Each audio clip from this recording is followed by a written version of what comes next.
stoom werken, als je nu achter je kijkt, dan zie je hier een inhang. Precies achter deze inhang staat een ketel en die is dan gevuld met 25.000 liter water, 300 graden warm en een druk van 13 bar. Als die ketel ontploft, dan gaat deze wand, die is een halve steen dik, dus een heel dun wandje, die komt naar buiten. Deze latij zorgt ervoor dat de rest van het gebouw blijft staan. En dat de rest van de ketels ook intact blijven. Ja? En iedereen die hier binnen is, die is ook op slag dood. Die schoorsteen is gebouwd door mensen uit Limburg. Metselaars uit Limburg. Een metselaar die zo'n gebouw maakt, als je die aan het werk zet met zo'n toren, dan krijg je een soort toren van Pisa, die gaat ongeveer zo lang. Want de metselaars die dit maken, die maken gebruik van deze stenen. En dat zie je, die zijn trapeziumvormig. De stenen hier beneden hebben een iets andere vorm dan de stenen boven. Hier is het 6 meter in diameter, boven 3, 60 meter hoger 3 meter. En, dus deze hebben ook een andere vorm dan de stenen hoog. Alles was hier klaar, het hele gebouw was klaar, deze toren was ook klaar. En ze moesten nog 2 weken wachten om het cement te laten drogen. Dit moet keihard zijn. Als het hard was, pas dan konden ze de bliksemafleider daar aan de zijkant konden ze aanbrengen. Dus binnen die 14 dagen, 9 dagen, kwam er een onweer. De bliksem sloeg in deze toren. Er zat geen bliksemafleider op nog. 2/3 van die toren lag hier op de grond. Dit gebouw was gedeeltelijk beschadigd. Ja. Dus er moest een nieuwe toren komen. Nou, meneer Wouda vroeg aan die metselaars van jongens, maak maar een offerte.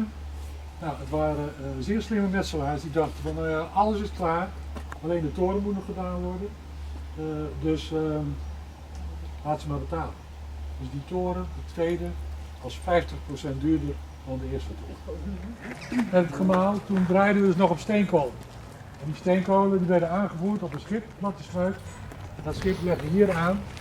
En hier vandaan werd het met kruiwagens, werd die steenkool in die bunker neergelegd. En er lag 500 ton steenkool. En daar vandaan werd het met de hand naar binnen gebracht richting de ketels.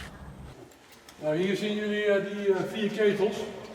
Die werken dus nu met diesel. Hier zien jullie nog zo'n originele kruiwagen. Dus die vissermannen die kwamen met zo'n kruiwagen. Daar moest minimaal 70 kilo in zitten. En die steenkooltjes die in die kruiwagens liggen, dat zijn die kleine steenkooltjes die ze meenamen naar huis.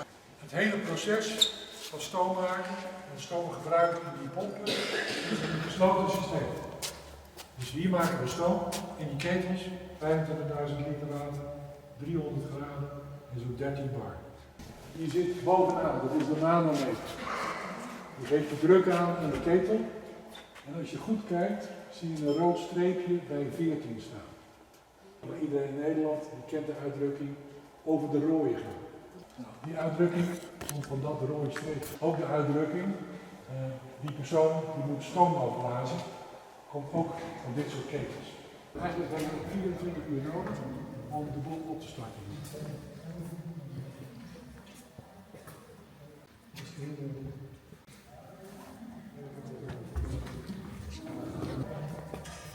We zijn hier in het pomphuis.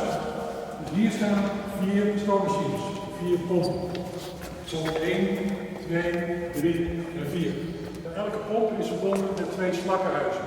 Dus hier een slakkenhuis aan de linkerkant en een slakkenhuis aan de rechterkant. Mensen die hier komen vragen wel eens van wat is nou de capaciteit van die 4 pompen. Je moet zich even voorstellen, die kelder hier is 4 meter diep.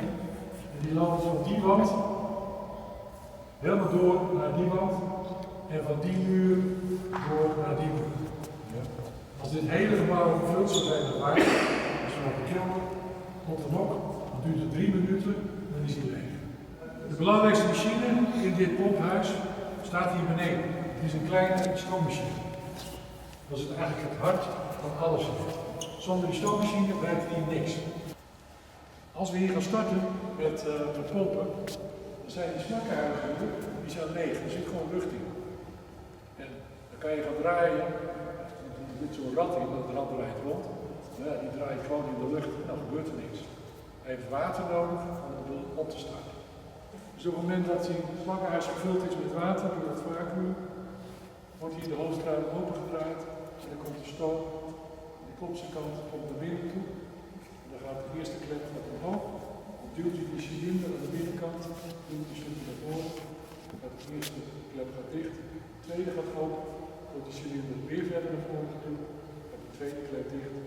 En de derde gaat open, en waardoor die weer terug gaat. Alles zo'n 100 keer per minuut.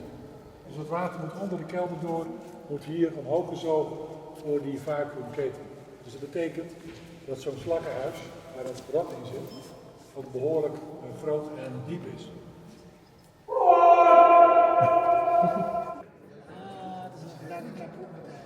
Dit gras is nieuw en wij waren in de onderstelling toen UNESCO hier kwam. Want UNESCO wilde dat alles hetzelfde blijft zoals het getekend was.